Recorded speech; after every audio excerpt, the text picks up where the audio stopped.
हमारी एनसीईआरटी कहती है कि वैक्यूल एक मेम्ब्रेन बाउंड स्पेस है जो कि प्रेजेंट होता है साइटोप्लाज्म के अंदर।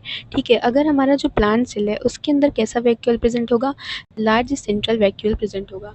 बट अगर हमारा एनिमल सेल है तो उसके अंदर एक बहुत ही ज़्यादा स्मॉल वैक्यूल जो है वो प्रेजेंट होगा। इतना समझ में आया?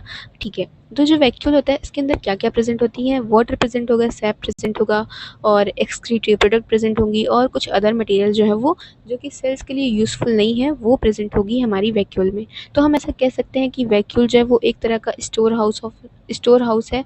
कहाँ का? हमारा सेल का। ठीक है, ठीक, इतना देखो। इसके बाद क्या कह रहा है कि जो वैक्यूल होती है वो एक सिंगल मेम्ब्रेन बाउंड ऑर्गेनेल है और इस सिंगल मेम्ब्रेन को हम क्या बोलते हैं? टोनोप्लास्ट बोलते हैं। टोनोप्लास्ट का फंक्शन मैं आगे बताऊंगी, बट उसके पहले देखो, प्लांट सेल जो होती है, प्लांट सेल्स के अंदर जो वैक्यूल होती है वो ऑक्यूपाई करती है 90% हमारा वॉल्यूम किसका? सेल्स का। ठीक, तो यानी कि हम कह सकते हैं कि जो प्लांट सेल है उसका लगभग 90% वॉल्यूम जो है वो कवर कर रहा है कौन? हमारा वैक्यूल। ठीक, अब यहाँ पे देखो प्लांट सेल की वैक्यूल का स्ट्रक्चर दे रखा है। ये है हमारा टोनोप्लास्ट, सॉरी, ये है टोनोप्लास्ट और ये है हमारा सेंट्रल वैक्यूल और ये है हमारा सेल सैप। यानी कि सेंट्रल वैक्यूल तो ये है और सेल सैप मैंने बता दिया है आपको। अब क्या कह रहा है कि हमारी जो प्लांट्स होती हैं इनके अंदर टोनोप्लास्ट का फंक्शन क्या है?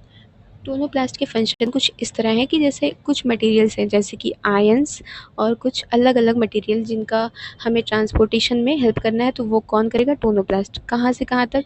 अगेंस्ट द कंसंट्रेशन ग्रेडियंट, यानी कि लोअर से हायर कंसंट्रेशन की ओर।